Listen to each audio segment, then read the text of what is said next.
जय श्री कृष्णा। राधे राधे। सभी श्रद्धालु भक्त जनों को मेरा नमस्कार है। आज मैं सुनाने जा रही हूँ आश्विन शुक्ल पक्ष की पापकुशा एकादशी व्रत की कथा। इस कथा को आप सभी श्रद्धा पूर्वक श्रवण करें ताकि विष्णु भगवान आप सभी पर कृपा बरसाते रहे।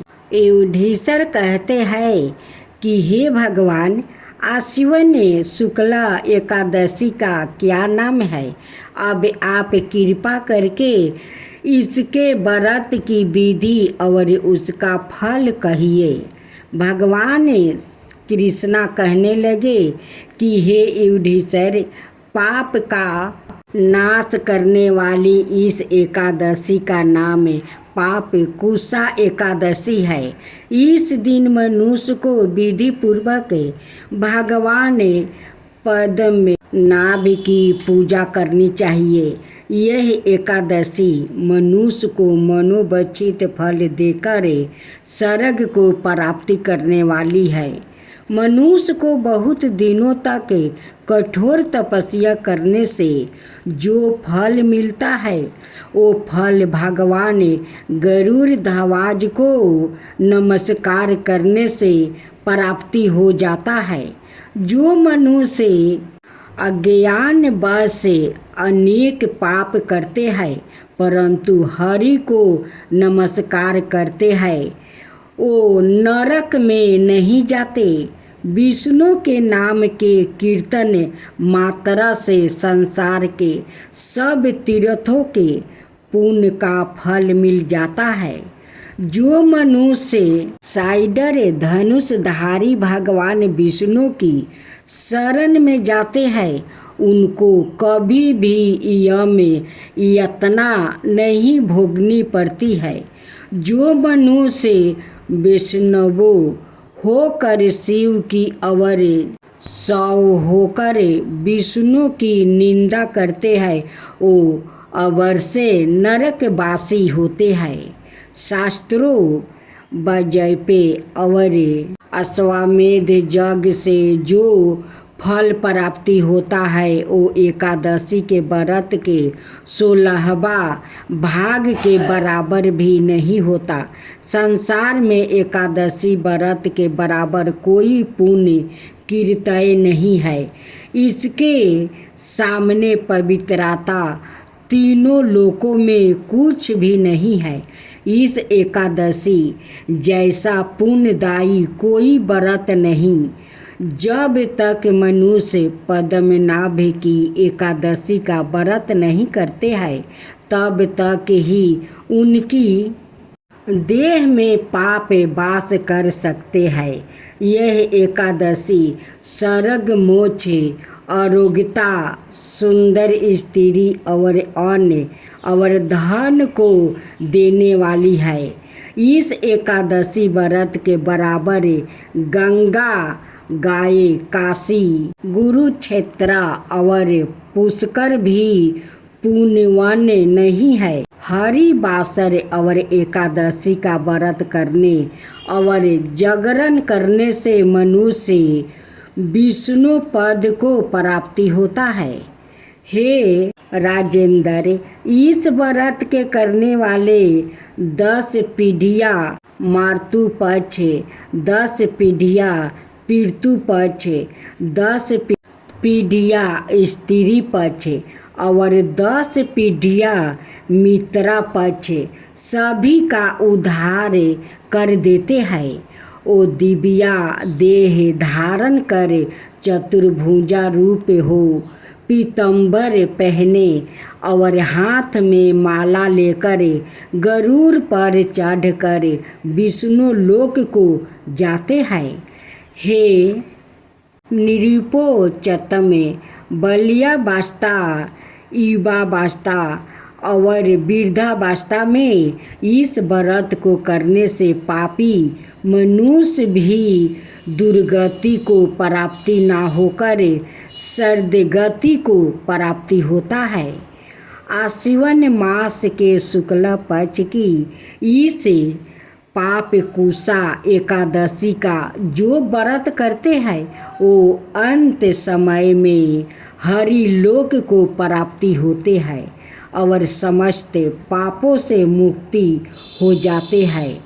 सोना, तिल, भूमि, गऊ, अन्न, जल, छात्री और जूती दान करने से मनुष्य यमराज को नहीं देखता। जो मनुष्य किसी प्रकार के पुण्य कर्म किया बिना जीवन के दिन व्यतीत करता है, लोहार की भट्ठी की तरह श्वास लेता हुआ निर्जीव के समान ही है। निर्धन मनुष्य को भी अपनी शक्ति के अनुसार दान करना चाहिए और धन वालों को सरोवर, बाग, मकान आदि बनवा कर दान करना चाहिए। ऐसे मनुष्यों को यम का द्वार नहीं देखना पड़ता और संसार में दीर्घ आहु होकर धनाधाय, कुलीन और रोगी हित रहते हैं। हे राजन, जो आपने मुझसे पूछा वो सब मैंने आपको बतलाया है। अब आपकी और क्या सुनने की इच्छा है सो कहो। अब सुने एकादशी माता की कथा। भगवान विष्णु बोले, हे इंद्र, ऐसा मायावी दैत्य कौन है जिसने सब देवताओं को जीत लिया है? उसका क्या नाम है? उसमें कितना बल है और किसके आश्रय है और उसका स्थान कहाँ है? यह सब मुझसे विस्तार पूर्वक कहो। भगवान के ऐसे वचन सुनकर इंद्र बोले, हे सर्वव्यापी भगवान, प्राचीन समय में चंद्रावती नगरी में नारी जंघ नाम का एक राक्षस था। उसी के महापरिक्रमी और लोक विख्यात मूर नाम का पुत्रा ने सब देवताओं को स्वर्ग से निकाल कर वहाँ अपना अधिकार कर लिया है। वो इंद्र, अग्नि, वरुण, यम, बाहु, ईशा, चंद्रमा, नैतिरथ आदि सबके स्थान पर अधिकार करके और सूर्या बनकर आप ही प्रकाश करता है। सवाई मेघ बन बैठा है और सबसे अजय है। हे असुर निकंदन, उस दुष्टों को मारकर देवताओं को निर्भय बनाइए। इंद्र के ऐसे वचन सुनकर भगवान विष्णु बोले, हे देवताओं, मैं शीघ्र ही तुम्हारे शत्रु का संहार करूँगा। तुम चंद्रावती नगरी को जाओ। इस प्रकार कहकर भगवान सहित सब देवताओं ने चंद्रावती नगरी की ओर प्रस्थान किया। उस समय दैत्यपति मूर दैत्य सेना सहित युद्ध भूमि में गरज रहा था। उस बलवान असुर की गर्जना सुनकर सब देवता भय के मारे चारों दिशाओं में भागने लगे। जब सवाए भगवान विष्णु रणभूमि में आए तो दैत्य उनको भी देख कर अनेक प्रकार के अस्त्र शस्त्र और आयुध लेकर दौड़े। भगवान ने उनको आते देखकर सर्प के समान अपने बाणों से उनके शरीरों को बींध डाला।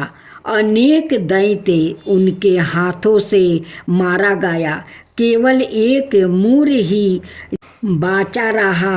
वो अविचल भाव से भगवान के साथ युद्ध करता रहा। भगवान जो भी छीन बाण उसके शरीर में मारते वो उसके लिए पुष्पा के समान हो जाते। शास्त्रों के प्रहार से उसका शरीर छीन बीन हो गया। परंतु वो फिर भी युद्ध करता ही रहा।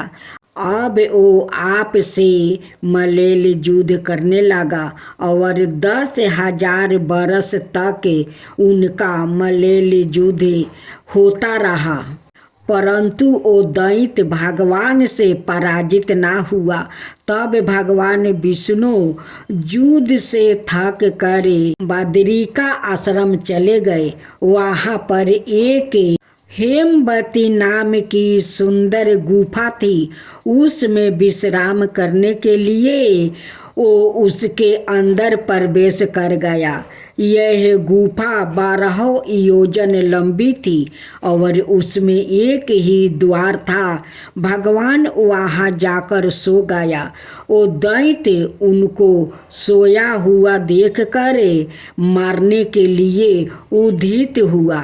वो अभी मारने का प्रयत्न कर ही रहा था कि उनके शरीर से एक अत्यंत प्रभावशाली सुंदर कन्या अस्त्र शस्त्र धारण किए हुए प्रकट हुई और दैत्य के सामने आकर युद्ध करने लगी। वो दैत्य उस बलवान कन्या को देखा, आश्चर्य विनीत होकर उसके साथ युद्ध करने लगा।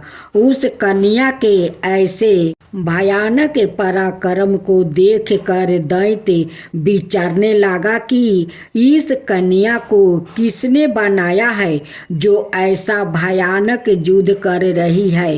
वो ऐसा विचार कर ही रहा था कि उस महादेवी ने उस बलवान दैत्य के रथ को चूर चूर कर दिया और उसके अस्त्र शस्त्र को काट कर टुकड़े टुकड़े कर दिया।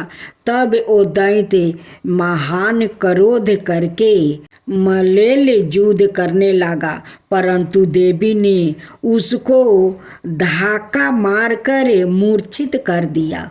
जब वो दैत्य मूर्छित से जागा तो उस देवी ने उसका सिर काट डाला। इस प्रकार वो दैत्य तो पृथ्वी पर गिरकर मृत्यु को प्राप्ति हुआ और बाकी दैत्य डर के मारे पाताल लोक को भाग गया।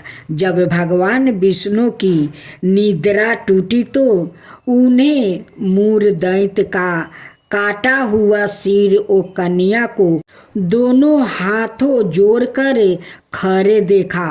तब भगवान उस कन्या से पूछने लगे कि हे देवी, जिस दैत्य से इंद्रादि के सब देवता भयभीत होकर स्वर्ग से भाग गया था, उसको किसने मारा है?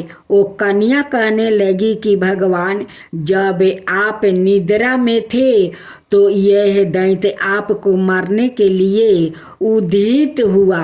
उस समय आपकी योग माया द्वारा आपके शरीर से प्रकट होकर मैंने इस दैत्य को मार गिराया है। यह सुनकर भगवान कहने लगे कि हे देवी, तुमने देवताओं के भय को दूर करके बड़ा भारी कार्य किया है।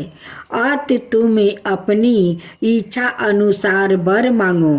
तब वो देवी बोली, हे भगवान, यदि आप मुझे वरदान देना ही चाहते हैं तो यह वरदान दीजिए कि जो कोई भी मेरा व्रत करे उसके सब पाप नष्ट हो जाए और अंत में मोक्ष को प्राप्ति होवे।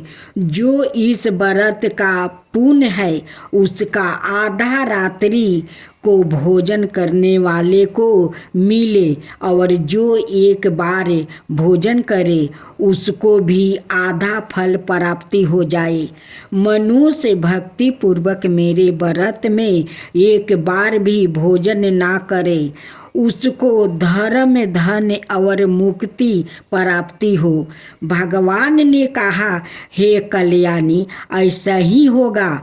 मेरे और तुम्हारे भक्ति एक ही होगा और वो अंत में मोक्ष को प्राप्ति करके मेरे लोक को जाएगा, क्योंकि तुम एकादशी को प्रकट हुई हो और तुम्हारा नाम एकादशी ही होगा। तुम मुझे सब तीर्थों से प्रिया हो, इस कारण तुम्हारे व्रत का फल सब तीर्थों से भी अधिक फल देने वाला होगा। ऐसा कहकर भगवान अंतर्ध्यान हो गए और प्रभु के उत्तम वचनों को सुनकर एकादशी माता प्रसन्न हुई। भगवान श्री कृष्णा कहते हैं कि युधिष्ठिर, सब तीर्थों के फल से एकादशी व्रत का फल सर्वश्रेष्ठ है। एकादशी व्रत करने वाले को मैं मोक्ष पद देता हूँ, उसके शत्रुओं का नाश और समस्त विघ्नों का नाश करता हूँ। यह मैंने तुमको एकादशी माता की सब वृत्तांत बतलाया है। एकादशी माता पापों को नष्ट करने वाली है और सिद्धियों की देने वाली है। उत्तम पुरुषों को दोनों पक्ष की एकादशियों समान ही सामना करना चाहिए, कोई भेदभाव नहीं समझना चाहिए। जो मनुष्य इस एकादशी के महात्म्य को पढ़ता अथवा सुनता है, उसको अश्वमेध यज्ञ का फल प्राप्ति होता है और वो करोड़ों वर्ष तक विष्णु लोक में वास करता है, वहाँ भी उसका पूजन होता है। जो मनुष्य एकादशी माता की महात्म्य के चौथे भाग को पढ़ता है, उसके भी अनेक पाप नष्ट हो जाते हैं। विष्णु धर्म के बराबर दूसरा कोई धर्म नहीं है और एकादशी व्रत के समान और कोई दूसरा व्रत नहीं है। गाथा तुलसी माता का महताव और लक्ष्मी जी का वरदान। एक बार लक्ष्मी जी अपने पति विष्णु भगवान से बोली, प्रभु मुझे बताइए कि पृथ्वी पर कौन सा पौधा सबसे पवित्र और श्रेष्ठ है।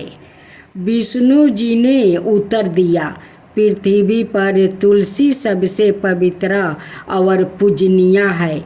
जो भक्त तुलसी दल से मेरी पूजा करता है, वो सभी यज्ञ तप और दान करने के बराबर पुण्य पाता है।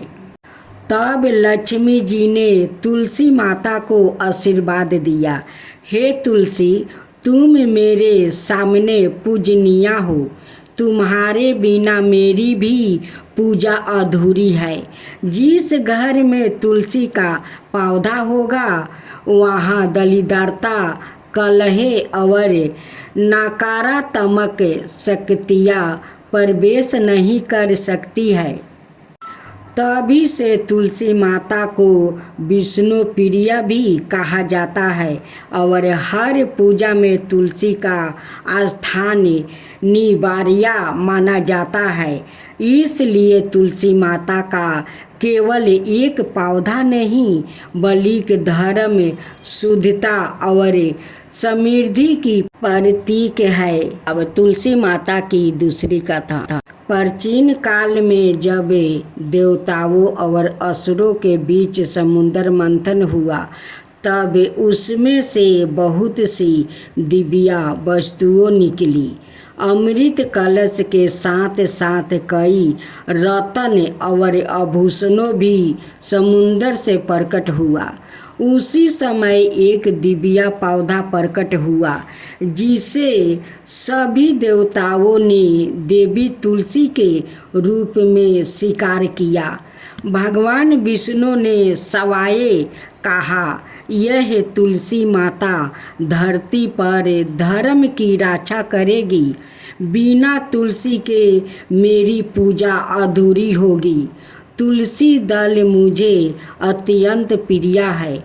जो भक्त तुलसी का दल और पाता अर्पित करेगा वो मेरे शरण में रहेगा। तुलसी माता के प्रकट होते ही सारी दिशाएं सुगंधित से भर गई। देवताओं ने तुलसी को प्रणाम किया और ब्रह्मा जी ने कहा, हे तुलसी, तुम केवल एक पौधा नहीं हो बल्कि लक्ष्मी का ही रूप हो। तुम्हारे बिना संसार में कोई भी शुभ कार्य पूरा नहीं होगा। तुलसी माता ने देवताओं से वचन लिया कि जहाँ जहाँ मेरा पास होगा वहाँ वहाँ पवित्रता, लक्ष्मी और विष्णु का वास होगा। जिस घर में तुलसी का पौधा नहीं होता वहाँ दरिद्रता, रोग और कलह का वास होता है। तुलसी जल के बिना कोई भी पूजा, यज्ञ या अनुष्ठान पूरा नहीं माना जाता।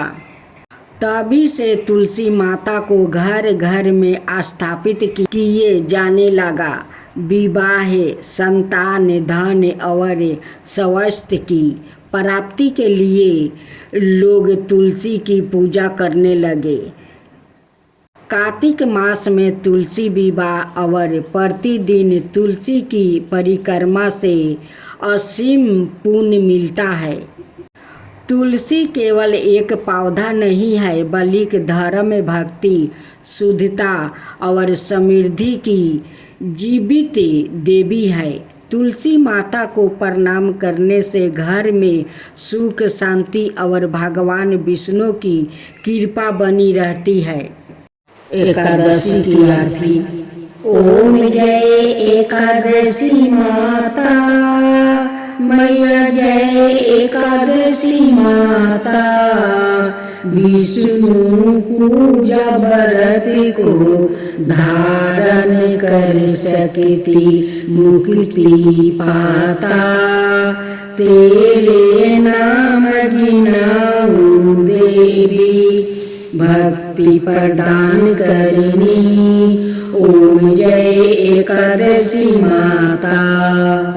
गुणी गौरव की देवी माता, शास्त्रों में बनी।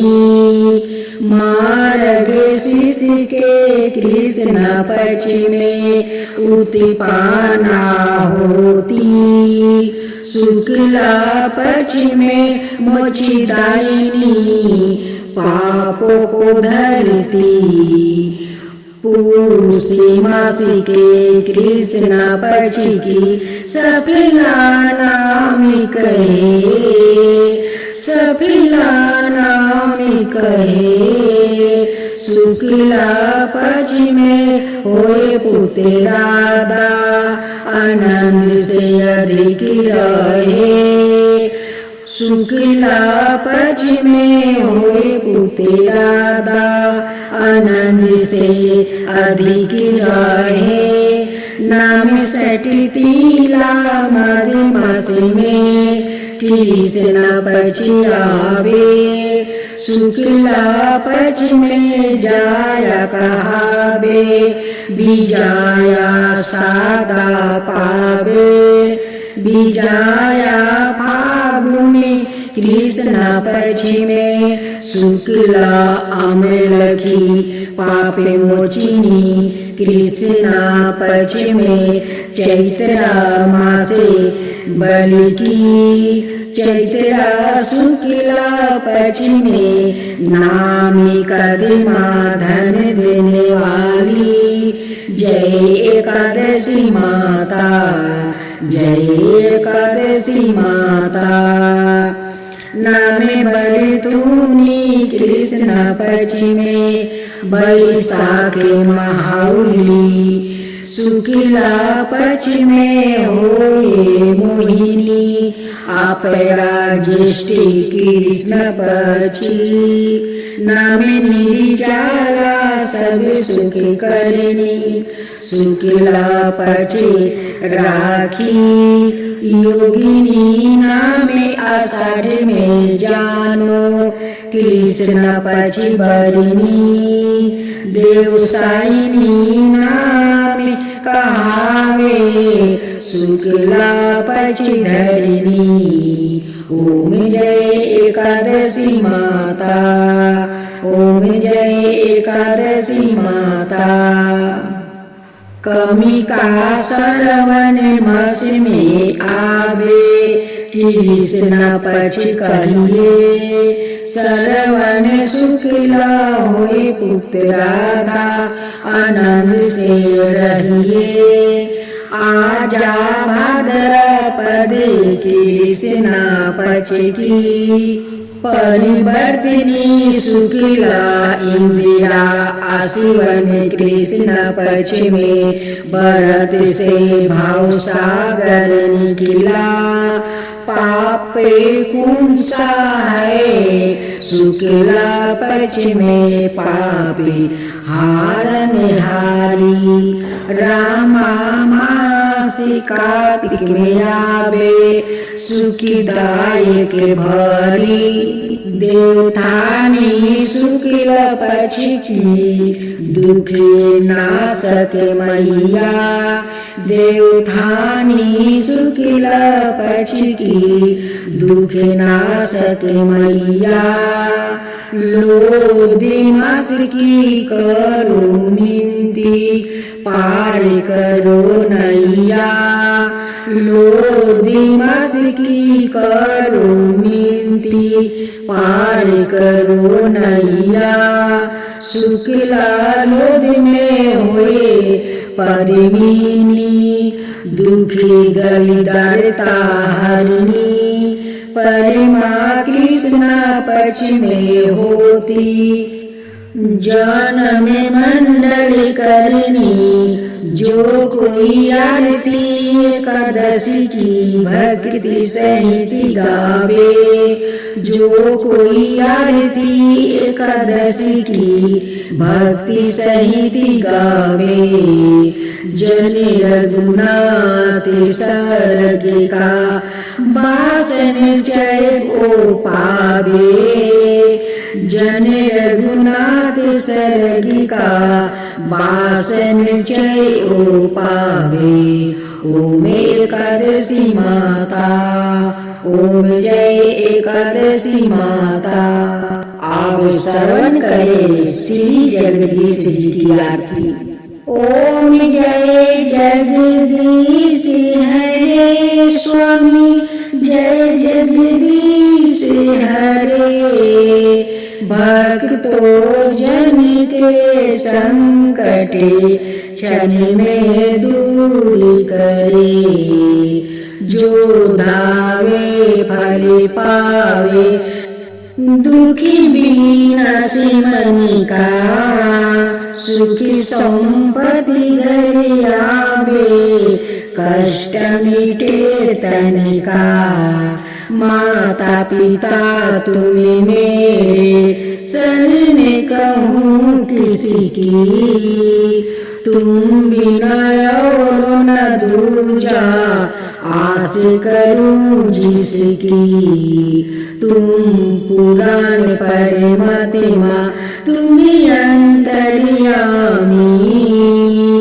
पारे ब्रह्म परमेश्वरे तुम्हें सबके स्वामी तुम्हें करुणा के सागर तुम्हें पालन करता मैं मूर्ख खल कमी कृपा करो भक्तों तुम हो एक गोचर सबके प्राणपति किसी विधि मिलू दयामा तुमको मैं कुमिति दीन बंधु दुख हरता तुम ठाकुर मेरे अपने हाथ उठाओ द्वारे पार तेरे, अपने हाथ उठाओ द्वारे पार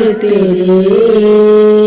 विषय विकार मिटाओ पाप हरो देवा, श्रद्धा भक्ति बढ़ाओ संतन की सेवा, श्रद्धा भक्ति बढ़ाओ संतन की सेवा। ओम जय जगदीश हरे, ओम जय जगदीश हरे।